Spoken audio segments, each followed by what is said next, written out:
Welcome future ITM. I hope आप सभी लोग ठीक होंगे। आज के इस वीडियो में हम डिस्कस करने वाले हैं एक short trick for finding asymptotes, या आप ये बोल लो कि हम एक अल्टरनेटिव मेथड आज डिस्कस करने वाले हैं एसिम्प्टोट्स फाइंड करने के लिए। अब देखो, पैरेलल टू एक्स एक्सिस और पैरेलल टू वाई एक्सिस, मतलब कोऑर्डिनेट एक्सिस के पैरेलल एसिम्प्टोट की अगर मैं बात करूँ, उसके लिए ऑलरेडी हम एक शॉर्ट ट्रिक डिस्कस कर चुके हैं, राइट। सो आज हम डिस्कस करने वाले हैं शॉर्ट ट्रिक अबाउट ओब्लीक और स्लैंट एसिम्प्टोट के बारे में, ठीक है। ये जो शॉर्ट ट्रिक या अल्टरनेटिव मेथड है, ये सिर्फ एल्जेब्राइक कर्व के लिए आपका एग्री करेगा। ये पेडल इक्वेशन या पोलर इक्वेशन, उस टाइप के इक्वेशंस के लिए ये काम नहीं करेगा, तो ये चीज़ आपको ध्यान रखना है। पर पेपर में ना ज़्यादातर जो एल्जेब्राइक कर्व्स होती हैं उन्हीं के लिए एसिम्प्टोट निकालने में प्रॉब्लम होती है, ठीक है। तो आज वो प्रॉब्लम हम खत्म करने वाले हैं। तो देखिए, सबसे पहले मैंने क्या किया, एक कर्व ली पूरी, जिसमें हमारे पास एक फंक्शन है n डिग्री का, और साथ में यहाँ पे जो फंक्शन है एक है n-1 डिग्री का। तो ये मेरे पास एल्जेब्राइक कर्व फॉर एग्जांपल हमें गिवन है, ठीक है। तो ओब्लीक एसिम्प्टोट फाइंड करने के लिए आपको सबसे पहला काम क्या करना है, जो भी इक्वेशन दे रखी होगी उसमें हाईएस्ट डिग्री की जो टर्म्स हैं ना उनको सेपरेट कर लो, मतलब ये फॉर्म बना लो, ठीक है। हाईएस्ट डिग्री मतलब n डिग्री, उसके जो भी उसके वेरिएबल्स हैं n डिग्री के, वो आपको सेपरेट कर लेने हैं बाकी जो लोवेस्ट डिग्री के टर्म्स हैं उनसे, ठीक है। आपने ये काम कर लिया। उसके बाद क्या करना है, जो हाईएस्ट डिग्री की टर्म है ना, उसमें से आपको एक ऐसे फैक्टर्स ढूंढने हैं जो नॉन रिपीटेड हो। नॉन रिपीटेड का मतलब जिनकी जो मतलब मल्टीप्लिसिटी है वो सिर्फ 1 हो, ठीक है। जैसे कि मैं ये बोल लूँ, अगर मैं इस इक्वेशन को मैं इस तरह से रिप्रेजेंट कर पाऊँ, y माइनस एम एक्स साथ में Pn-1 प्लस Qn-1 बराबर 0। देखो, पहले इसकी डिग्री n थी। अब अगर मैंने इसमें से एक नॉन रिपीटेड फैक्टर, मतलब जो कि रिपीट नहीं कर रहा पूरी n डिग्री की इक्वेशन में, उस नॉन रिपीटेड फैक्टर को मैंने सेपरेट कर लिया, तो अब जो इसकी डिग्री है वो कितनी बचेगी, n-1 बचेगी, ठीक है। तो अगर ये इक्वेशन कुछ इस टाइप से मैं रिप्रेजेंट कर पाऊँ, मतलब यहाँ पे एक नॉन रिपीटेड फैक्टर मैं ढूंढ पाऊँ, और ये याद रखना y माइनस एम एक्स जो है वो Pn-1 में रिपीट नहीं होगा, मतलब ये जो है ये इसका फैक्टर नहीं बनेगा Pn-1 का, ठीक है। ये Pn का तो फैक्टर बनेगा बट Pn-1 का फैक्टर नहीं बनेगा, तभी तो मैं बोल रही हूँ ये नॉन रिपीटेड है। ये बहुत इंपॉर्टेंट बात है, स्टार लगा लेना, इसीलिए बोल रही हूँ बार बार कि नॉन रिपीटेड फैक्टर ही होना चाहिए। अब देखो, मैंने ना लास्ट वीडियो में एसिम्प्टोट की जो वीडियो थी उसमें आपको एक चीज़ समझाई थी, हाईएस्ट डिग्री टर्म का रूट निकालना है ना, और उसके बाद ये भी बताया था कि अगर रूट निकल जाता है फिर हम एसिम्प्टोट कैसे फाइंड करते हैं, वो पूरा वर्किंग रूल समझाया था। अब जिन्होंने वो वीडियो नहीं देखी, ऊपर देखो आई बटन में एक वीडियो फ्लैश हो रही होगी, वहाँ पे फटाफट से जाओ और उस वीडियो को देखो, क्योंकि जब तक उसको नहीं देखोगे ना तब तक ये समझ नहीं आना। अब ये तो पता है ना, पहले आपको ब्रीफ में पढ़ना पड़ेगा, तभी जाके आप एग्जाम में शॉर्ट ट्रिक लगा पाओगे। अगर डायरेक्टली शॉर्ट ट्रिक पे आओगे ना, कुछ नहीं होने वाला, कोई क्वेश्चन आप सोल्व नहीं कर पाओगे। तो पहले जाके उस ब्रीफ वाली वीडियो को देखें और तब आके आप शॉर्ट ट्रिक सीखें, आसानी से आप क्वेश्चन अटेम्प्ट कर पाओगे। हमने वहाँ पे जो हाईएस्ट डिग्री टर्म मतलब n डिग्री की जो इक्वेशन थी उनके वेरिएबल्स को सेपरेट कर लिया था, जो कि x y में थे। उसके बाद क्या किया था, y को m सब्सटीट्यूट करा था, x की जगह पे 1, ठीक है। और हमारे पास जो इक्वेशन आई थी वो phi n m बन गई थी। उसके बाद उसको 0 के बराबर सब्सटीट्यूट करके हमने वहाँ से m की वैल्यूज निकाली पास, उनको हमने ऑब्वियसली ये रूट्स तो होंगे इसके, और उनको हमने क्या बोला था, स्लोप ऑफ एसिम्प्टोट। ये सारी चीज़ें ना हम ऑलरेडी कर चुके हैं पुरानी वीडियो में, ठीक है। ब्रीफ में समझना है तो प्लीज़ जाके वीडियो देख के आएँ। तो यहाँ पे देखो, m हमारे स्लोप हो गए थे एसिम्प्टोट के, और एसिम्प्टोट की जो इक्वेशन होती थी वो होती थी y बराबर एम एक्स प्लस सी। m की वैल्यू तो हम यहाँ से इजीली फाइंड कर लेते थे, और c की वैल्यू जो है उसके लिए हमने आपको अलग तरीके बताए थे, ठीक। अभी शॉर्ट ट्रिक को पढ़ने से पहले थोड़ा सा ब्रीफ में समझ लो ताकि आपको शॉर्ट ट्रिक आसानी से दिमाग में बैठ जाए, ठीक है। तो मेरे को क्या करना है, देखो यहाँ से ये चीज़ मेरे पास आ गई। अगर मैं y माइनस एम एक्स की वैल्यू फाइंड करूँ तो क्या बन रहा है, y माइनस एम एक्स मेरे पास आ रहा है negative of Qn-1 divided by P of n-1, ठीक है। ये वाली वैल्यू लास्ट वाली वीडियो में हमने डिस्कस करा था कि अगर हमारे पास asymptote y minus M X होता है तो m हम फाइंड कर सकते हैं by the help of the limit extending to infinity y by x, and c जो है वो फाइंड किया जाता है by the help of this limit extending to infinity y minus M X. ये चीज़ ना आपको यहाँ पे ध्यान रखनी है, ये बहुत इंपॉर्टेंट है। अगर ये समझ ली तो मतलब आपको पूरा मेथड समझ आ गया। की वैल्यू ये है, तो अभी हमने क्या करा है, इस इक्वेशन की हेल्प से हमने y माइनस एम एक्स की वैल्यू निकाली है, वो यहाँ पे सब्सटीट्यूट कर दो। जैसे पुट करेंगे तो ये हो जाएगा minus q N minus one divided by p N minus one. तो c की वैल्यू डायरेक्ट ये आ रही है, लेकिन इस इक्वेशन के अंदर एक और चीज़ हमारे पास आएगी जब हम एसिम्प्टोट बनाएंगे। तो एक्चुअल में जो एसिम्प्टोट की इक्वेशन होती है वो कितनी होती है, y माइनस एम एक्स बराबर c होती है, और c यहाँ से ये है, तो मैं c की वैल्यू ये रख सकती हूँ limit extending to infinity minus q N minus one divided by p of n minus one and y minus M x. ठीक है, तो मतलब डायरेक्टली मैं क्या कर सकती हूँ, एसिम्प्टोट ऐसे निकाल सकती हूँ अगर मेरे पास इक्वेशन इस टाइप से दे रखी हो, है ना, या हो गया आसान।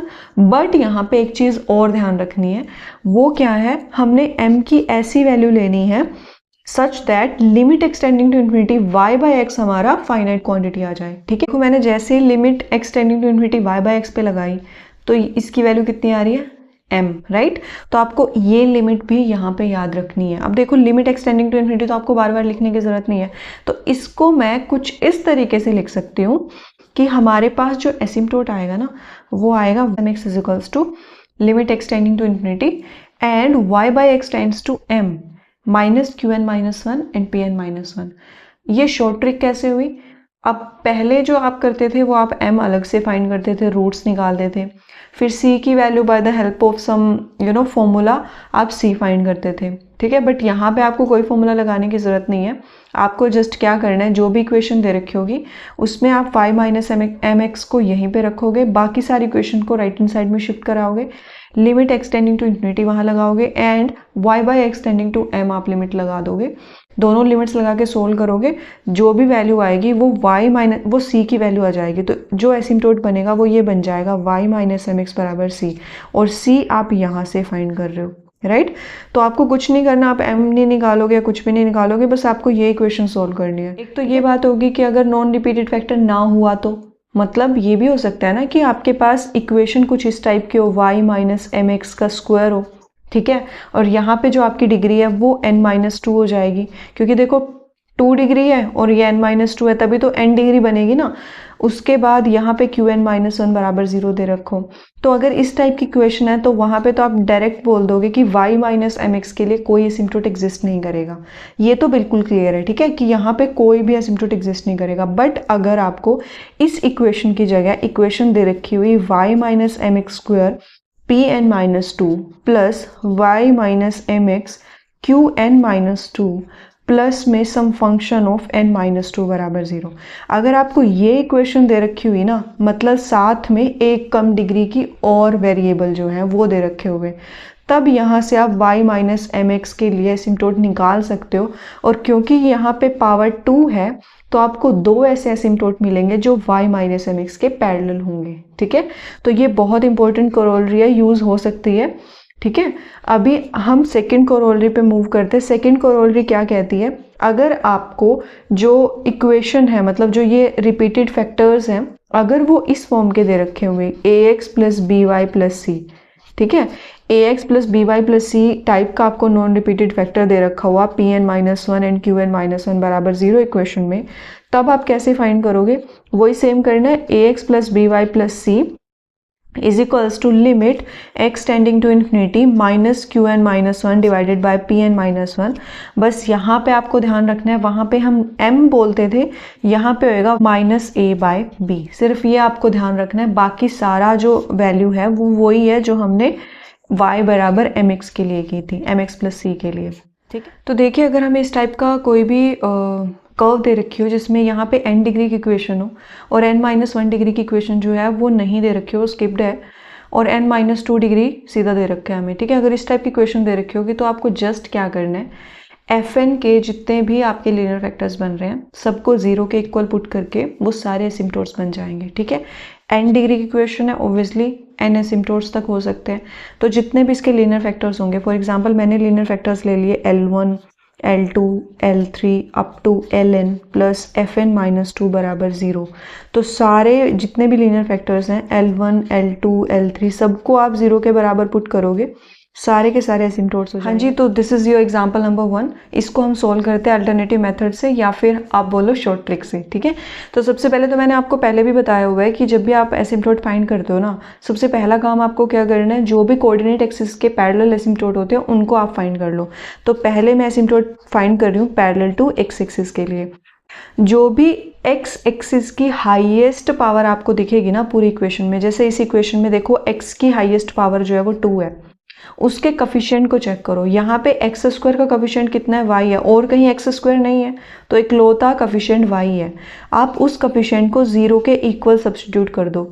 अगर वो लीनियर फैक्टर्स में है तो वही आपके पास एसिम्प्टोट हो जाएगा। अगर वो लीनियर फैक्टर्स में नहीं है तो आपका क्या हो जाएगा, एक्स एक्सिस के पैरेलल कोई भी एसिम्प्टोट आपको नहीं मिलेगा। और अगर ये जो एक्स स्क्वायर का कफिशिएंट अगर यहाँ पे कांस्टेंट हो जाता तब भी आप ये बोलते कि there is no asymptote parallel to x axis, क्योंकि यहाँ पे y दे रखा है हमें एक्स स्क्वायर का कफिशिएंट, तो y को हमने 0 के इक्वल सब्स्टिट्यूट करा, और क्योंकि ये लीनियर फैक्टर्स में ऑलरेडी दे रखा है तो y बराबर 0, मतलब एक्स एक्सिस क्या होगी, एसिम्प्टोट हो गया पैरेलल टू एक्स एक्सिस के, ठीक है। अब सेकेंड जो हम फाइंड करेंगे वो होगा parallel to y axis. Parallel to y axis के लिए आपको सेम मेथड अप्लाई करना है, बस यहाँ पे y की हाईएस्ट डिग्री का कफिशिएंट चेक करना है। अब देखो y की हाईएस्ट डिग्री 2 है, वाई स्क्वायर यहाँ भी दे रखा है, वाई स्क्वायर यहाँ भी दे रखा है, तो वाई स्क्वायर का कफिशिएंट कितना आ रहा है, यहाँ से 1 आ रहा है, यहाँ से -x आ रहा है, तो 1 - x को आप 0 के इक्वल सब्स्टिट्यूट करोगे, लीनियर फैक्टर्स में ऑलरेडी है, सोल्व करेंगे तो कितना आ जाएगा, x बराबर 1। तो ये दोनों जो एसिम्प्टोट आए हैं ये आपके पास पैरेलल टू कोऑर्डिनेट एक्सिस जो है वो आ चुके हैं। अब हमें क्या करना है, अब हमें फाइंड करना है ओब्लीक एसिम्प्टोट या स्लैंट एसिम्प्टोट, ठीक है, by the help of short trick. तो इसके लिए आपको देखो क्या करना होता है, जिस डिग्री के जो वेरिएबल्स हैं उनको सेपरेट करना है। तो मैंने क्या करा, देखो ये हमारे पास 3 डिग्री के वेरिएबल्स हैं, ये भी 3 डिग्री में, बाकी 2 डिग्री में और 1 डिग्री में दे रखे हैं, तो मैंने इन दोनों को सेपरेट कर लिया। तो क्या बन गया देखो, X square Y minus x Y square is equals to में X Y plus Y square plus x minus Y, साथ में नेगेटिव आ जाएगा, इनको राइट हैंड साइड में शिफ्ट कराएंगे अगर तो ये हो जाएगा, यहाँ से कॉमन आ जाएगा एक्स वाई, यहाँ पे बचेगा एक्स और यहाँ पे बचेगा वाई, ठीक है। आपके पास इक्वेशन जो है वो ये आ गई है, ठीक है। अब उसके बाद देखो मैंने क्या बताया था, जो भी आपको नॉन रिपीटेड फैक्टर्स दे रखे हो उनको इस साइड रखना है, बाकी पूरी इक्वेशन को उस साइड शिफ्ट करा देना है। अब जो वैसे तो तीनों ही नॉन रिपीटेड फैक्टर्स हैं, लेकिन अगर मैं x को इधर लूँगी और उधर मैं बाकी सब इक्वेशन को मतलब लेके जाऊँगी, ठीक है, तो आपके पास जो आंसर आएगा इधर से कोई कांस्टेंट ही आना है, c की वैल्यू कोई कांस्टेंट ही क्वांटिटी होती है, तो x बराबर सम कांस्टेंट क्वांटिटी, तो ये तो ऐसा आपके पास एसिम्प्टोट आएगा जो कि पैरेलल टू y एक्सिस होता है, वो तो आप ऑलरेडी फाइंड कर चुके हो, और 3 डिग्री की इक्वेशन है, 2 एसिम्प्टोट आप ऑलरेडी फाइंड कर चुके हो, तो अब सिर्फ एक ही एसिम्प्टोट बचा है, तो मतलब आप ये वाली लीनियर फैक्टर तो नहीं ले सकते। सिमिलरली आप y के लिए नहीं लोगे, तो आपके पास जो यहाँ पे लीनियर फैक्टर आप यहाँ पे रखोगे ना नॉन रिपीटेड, वो x माइनस वाई होगा, मतलब x माइनस वाई के कोरोस्पोंडिंग आप ओब्लिक एसिम्प्टोट फाइंड करोगे, ठीक है। तो ये हो जाएगा x minus y is equals to minus x Y plus Y square plus x minus y divided by x y, ठीक है। उसके बाद आपको क्या करना है, यहाँ से देखो अगर मैं कंपेयर करूँ, मैंने बताया था आपको y माइनस एम एक्स होना चाहिए लेफ्ट हैंड साइड में, और राइट हैंड साइड में आपकी इक्वेशन होती है limit x tending to infinity y by x tending to m minus of q N minus 1 divided by p of n minus 1, यही होता है। y माइनस एम एक्स के साथ अगर मैं इसको कंपेयर करूँगी तो क्या बन रहा है, देखो यहाँ से ना उल्टा बन रहा है ना, y नेगेटिव में है, तो आप यहाँ से नेगेटिव नेगेटिव जो है वो कैंसिल कर सकते हो, तो ये बनेगा मेरे पास y minus x is equals to में ये हमारा पॉजिटिव क्वांटिटी में कन्वर्ट हो जाएगा, है ना, मैंने ये लिख दिया। तो अब इक्वेशन मेरे पास ये बन रही है, ओके। इसको इसके साथ कंपेयर करेंगे तो m की वैल्यू कितनी आ रही है, +1 आ रही है। सब्स्टिट्यूशन दो, limit x tending to infinity y by x tending to +1, ठीक है, x Y plus Y square plus x minus y divided by x y, ठीक है। अब देखो y बाई एक्स को मेरे को ना y बाई एक्स को 1 पे टेंड कराना होता है, तो पूरी इक्वेशन को y बाई एक्स में कन्वर्ट कर दो, मतलब पूरी इक्वेशन को एक्स स्क्वायर से, न्यूमिनेटर को भी एक्स स्क्वायर से डिवाइड कर दो और डिनोमिनेटर को भी एक्स स्क्वायर से डिवाइड कर दो। डिवाइड करेंगे तो हमारे पास क्या बनेगा, देखो limit x tending to infinity y by x tending to 1, और आपके पास न्यूमिनेटर बनेगा y बाई एक्स प्लस में y square by x square plus में 1 बाई एक्स माइनस में y बाई एक्स स्क्वायर, ये न्यूमिनेटर बन गया। डिनोमिनेटर बनेगा y बाई एक्स। उसके बाद क्या करना है, x को इन्फिनिटी टेंड कराना है, तो this will be 0, this will also 0 and y by x tending to 1, ये 1, ये 1 और ये 1, तो 1 प्लस 1 इज 2, 2 बाई 1 इज 2, तो यहाँ से कितना आ रहा है, 2 आ रहा है। मतलब आपके पास left hand side y minus X चल रही थी और राइट हैंड साइड में 2 आया है, तो आपके पास एसिम्प्टोट ये आ गया y माइनस एक्स माइनस 2 बराबर 0। तो 3 एसिम्प्टोट आ गए, एक आया था ये, एक आया था ये and third one is this. ठीक है, हाँ जी। तो this is your example number 2। सबसे पहले वही काम करना है आपको, parallel to x axis and parallel to y axis आपको फाइंड करना है। अब देखो ये इक्वेशन ना आपको ऑलरेडी फैक्टर्स में दे रखी है ना, तो यहाँ से देखो हमारे पास क्लियरली हमें पता चला है लेफ्ट हैंड साइड जो है सेपरेटेड ऑलरेडी दे रखी है और हमारे पास 3 डिग्री की इक्वेशन है और इधर हमारे पास 2 डिग्री में इक्वेशन है, तो ये ऑलरेडी राइट हैंड साइड में शिफ्ट कर रखी है। यहाँ से हमारे पास जो एसिम्प्टोट होंगे वो या तो x बराबर समथिंग होगा या x माइनस वाई बराबर समथिंग होगा या x प्लस वाई बराबर समथिंग होगा, 3 ही हमारे पास फैक्टर्स हो सकते हैं।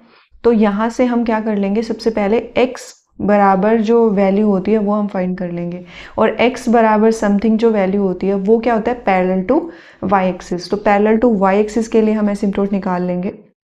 पैरेलल टू y एक्सिस के लिए मैंने क्या बताया आपको, चाहिए जो y की हाईएस्ट डिग्री है उसके कोएफिशिएंट को चेक करना पड़ेगा। इसको सोल्व कर लो तो x इंटू यहाँ से देखो a minus b a plus b a square minus b square होता है, तो x square minus y square बन जाएगा और इधर से अगर मैं सोल्व करती हूँ ये बनेगा। ठीक है, अब यहाँ से देखो x की power 3 minus x Y square minus x Y plus 3y square बराबर 0, आपके पास अलजेब्राइक कर्व सोल्व करके आ गई। जो हाईएस्ट पावर है y की वो है 2 और उसका कोएफिशिएंट यहाँ से माइनस एक्स है और यहाँ से प्लस 3 है, तो मतलब माइनस एक्स प्लस 3 बराबर 0 आपके पास क्या आ जाएगा, asymptote parallel to y axis, या फिर आप बोल दो x इज इक्वल्स टू 3। तो एक line x is equals to 3 जो है वो parallel to y axis asymptote r है। अब अगर मैं बात करूँ पैरेलल टू x एक्सिस के, पैरेलल टू x एक्सिस का मतलब x की जो हाईएस्ट पावर है उसका कोएफिशिएंट देखेंगे। यहाँ से देखो हाईएस्ट पावर 3 है और कोएफिशिएंट कितना है, 1 है।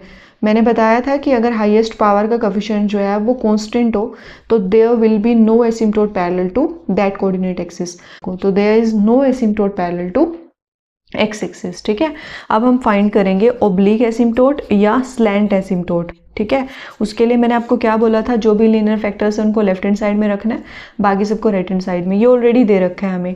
अब देखो x बराबर जो 3 है वो तो ऑलरेडी हम फाइंड कर चुके हैं, तो x को भी आपको उस साइड शिफ्ट कराना पड़ेगा। तो इक्वेशन बनेगी x minus y x plus y is equals to y into x minus 3y divided by x। अब यहाँ पे 2 लीनियर फैक्टर्स दे रखे हैं, तो पहले मैं corresponding to x minus y find कर लूंगी और फिर मैं x प्लस वाई के कोरोस्पॉन्ड फाइंड कर लूंगी। मैंने क्या बोला था, जो भी आपके पास लीनियर फैक्टर्स आएंगे they will be non repeated factors. Obviously दोनों नॉन रिपीटेड फैक्टर्स हैं, तो मेरे को पहले x माइनस वाई के कोरोस्पॉन्ड एसिम्प्टोट फाइंड करना पड़ेगा एंड उसके बाद x प्लस वाई के कोरोस्पॉन्ड। तो पहले मैं x माइनस वाई के कोरोस्पॉन्ड फाइंड कर रही हूँ, तो आपको क्या करना पड़ेगा, x माइनस वाई को तो आप लेफ्ट हैंड साइड में ही रहने दो, जो बाकी फैक्टर है मतलब x प्लस वाई उसको राइट हैंड साइड में शिफ्ट कराओ। तो limit x tending to infinity y x minus 3y by x into x plus y. अब देखो यहाँ से मेरे को y by x tending to m करना है। इसको अगर मैं कंपेयर करूँ यहाँ से, फिर वही आप मैंने जैसे लास्ट क्वेश्चन में करा है, आपको क्या करना पड़ेगा, यहाँ से नेगेटिव कॉमन लेके इधर शिफ्ट कराना पड़ेगा। तो ये बन जाएगा y minus x is equals to, ये सेम कंडीशन रहेगी बस यहाँ पे नेगेटिव आ जाएगा। ठीक है, अब देखो कंपेयर करूँ तो m की वैल्यू कितनी आ जाएगी, 1 आ जाएगी, तो यहाँ पे y by x tending to 1 हो जाएगा। इसको आप सोल्व कर लो, इसको सोल्व करोगे देखो तो क्या बनेगा, limit x tending to infinity y by x tending to 1, यहाँ से ना आप सोल्व कर लो, माइनस वाई बाई एक्स को तो आप बाहर ही लिख लो, यहाँ से x से डिवाइड करोगे, इधर भी x से डिवाइड करोगे, तो ये बनेगा 1 minus 3y by x divided by 1 plus y by x, ठीक है। अब y बाई एक्स को 1 टेंड करा दो, x टेंडिंग टू इन्फिनिटी तो कराने की ज़रूरत ही नहीं पड़ेगी क्योंकि कोई भी क्वांटिटी आपके पास ऐसी नहीं है। तो देखो y by x tending to 1 कराए, यहाँ से -1 आएगा और न्यूमरेटर देगा आपका y by x tending to 1, ठीक है। तो ये हो गया 1 - 3, that means -2 divided by 1 + 1 is 2, 2 से 2 cancel, negative and negative positive, तो यहाँ से क्या आया y - x = 1। अब y - x = 1 आपके पास क्या होगा, एक एसिम्प्टोट हो गया। अब हम करते हैं कोरस्पॉन्डिंग टू x + y या y + x, तो ये क्या हो जाएगा, y + x को लेफ्ट हैंड साइड में रखेंगे, बाकी जो x - y है फैक्टर जो दूसरा है उसको राइट हैंड साइड में शिफ्ट कराएंगे, तो y × x - 3y divided by x × x - y, और यहाँ पे सेम वही आप limit x tending to infinity लगाओगे और y बाई x जो है वो टेंड करेगा। देखो यहाँ पे ना अगर मैं y - mx के साथ इसको कंपेयर करूँ तो m की वैल्यू -1 आ रही है, तो ये -1 पे टेंड करेगा। तो यहाँ से क्या बन जाएगा, limit x tending to infinity y by x tending to -1, y by x तो है ही, न्यूमरेटर हो जाएगा हमारा 1 - 3y by x divided by 1 - y by x, ठीक है। y - 1 सब्स्टिट्यूट कराएंगे तो 1 + 3 = 4 एंड डिवाइडेड बाय 1 + 1 = 2, और बाहर आपका ये -1 होगा, तो ये बन गया हमारे पास -2। तो मतलब आपके पास एसिम्प्टोट आया है y + x = -2। तो यहाँ पे 3 एसिम्प्टोट आए हैं, एक हमारा आया x = 3, दूसरा आया है y - x = 1 या फिर y = x + 1 बोल लो, and the third one is y + x = -2 या फिर y = -2 - x, ठीक है। ये 3 एसिम्प्टोट हमारे पास इस इक्वेशन के लिए आ गए हैं। तो ये है आपका एग्जाम्पल नंबर 3। एग्जाम्पल नंबर 3 में देखो, मैंने आपको कोरोलरी में एक चीज़ बताई थी कि अगर आपको इक्वेशन fn + fn - 2 = 0 दे रखी हो और इसके जितने भी फैक्टर्स हों सारे लीनियर फैक्टर्स हों, तो आपको जस्ट क्या करना है, उन सारे लीनियर फैक्टर्स को 0 को इक्वल सब्स्टिट्यूट करना है और आपके पास एसिम्प्टोट आ जाएंगे। शर्त सिर्फ इतनी थी, जो भी लीनियर फैक्टर्स हों कोई भी आइडेंटिकल नहीं होना चाहिए, ठीक है, सारे डिफरेंट होने चाहिए। तो हमारे पास देखो ये जो इक्वेशन है, ये जो फर्स्ट है जो लीनियर फैक्टर्स में ऑलरेडी दे रखा है, ये सारे फैक्टर्स जो हैं ये 4 डिग्री की इक्वेशन बनाएंगे, और यहाँ पे जो इक्वेशन है वो 2 डिग्री की इक्वेशन है। तो n और n - 2 में 2 डिग्री का गैप था, यहाँ भी 4 and 2 डिग्री में 2 डिग्री का गैप है, तो मतलब ये इसको सेटिस्फाई कर रहा है। और fn की जो सेकंड कंडीशन थी वो थी सारे फैक्टर्स लीनियर होने चाहिए, कोई भी डिग्री 2 में नहीं है, सारे डिग्री 1 में है, सारे लीनियर हैं, चारों के चार फैक्टर्स, ठीक है। थर्ड कंडीशन क्या थी, सारे के सारे लीनियर फैक्टर्स अलग अलग होने चाहिए, डिस्टिंक्ट होने चाहिए। देखो ये और ये चारों डिफरेंट एक दूसरे से, तो मतलब अगर मैं इन चारों को सेपरेटली 0 के इक्वल रख के चलती हूँ तो सारे के सारे चारों मिलके एसिम्प्टोट्स बनाएंगे। क्योंकि 4 डिग्री मैक्सिमम डिग्री है इस इक्वेशन की, तो 4 ही एसिम्प्टोट हमारे पास एग्जिस्ट कर सकते हैं और वो 4 जो है वो यहीं से मिल जाएंगे। तो एसिम्प्टोट नंबर 1 जो है वो बनेगा y + x + 1 = 0, सेकेंड बनेगा y + 2x + 2 = 0, third one will be y + 3x + 3 and the last one is y - x = 0। तो ये 4 आपके पास डायरेक्टली क्या आ जाएंगे, एसिम्प्टोट आ जाएंगे। हाँ जी, तो एक क्वेश्चन डिस्कस और कर लेते हैं। इसमें क्या बोला है, आपको हाइपरबोलिक इक्वेशन निकालनी है जिसके 2 एसिम्प्टोट आपको दे रखे हैं, ये 2, एक और कंडीशन दे रखी है कि it passes through the origin. तो देखो हाइपरबोला की जो इक्वेशन होती है वो ओबियसली सेकंड डिग्री इक्वेशन होती है एक्स एंड वाई में, तो मैं इक्वेशन अगर उसकी कंसीडर करूँ उसमें जो हाईएस्ट डिग्री की टर्म आएगी वो आपके पास n डिग्री की मतलब 2 डिग्री की इक्वेशन आएगी, ठीक है। तो मैंने f2 ले लिया। अब साथ में क्योंकि उसके 2 लीनियर फैक्टर्स में एसिम्प्टोट दे रखे हैं, है ना, तो मैं f2 को रिप्लेस कर सकती हूँ x + y - 1 और x - y + 2, ठीक है।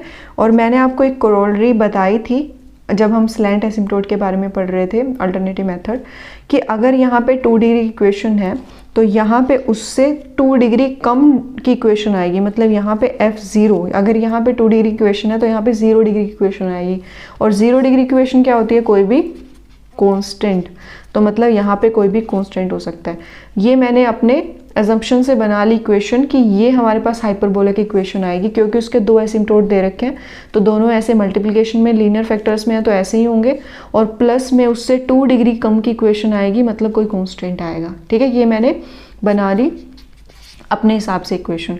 अब देखो बोल रखा है हाइपरबोला जो है वो ओरिजिन से पास कर रहा है। ओरिजिन से पास करने का मतलब 0,0 से पास कर रहा है, तो x और y की वैल्यू 0 सब्स्टिट्यूशन कराओ। यहाँ से आएगा -1, यहाँ से आएगा 2 plus c is equals to 0। तो c की वैल्यू मेरे पास कितनी आ गई 2। यहाँ पे सब्स्टिट्यूशन दे दो दोबारा, तो x plus Y minus 1, x minus y plus 2 plus 2 बराबर 0। ये क्या आ गया मेरे पास, सेकेंड डिग्री इक्वेशन आ गई x एंड y में, एंड यही मेरे पास क्या है, हाइपरबोला की इक्वेशन है। तो ऐसे एसिम्प्टोट के बेसिस पे आपके पास ये क्वेश्चन भी आ सकता है। ठीक है, हाँ जी, तो ये था आज का हमारा topic, alternative method for finding slant asymptote या ऑब्लिक एसिम्प्टोट। तो आई होप आपको वीडियो अच्छी लगी होगी। अगर वीडियो अच्छी लगे तो प्लीज़ लाइक कर दें वीडियो को, जल्दी से शेयर करें दोस्तों के साथ, और सब्सक्राइब ज़रूर कर लें और बेल आइकन को प्रेस ज़रूर कर दें ताकि कोई भी वीडियो आप मेरी मिस ना कर पाएँ। और thank you so much for showing your support.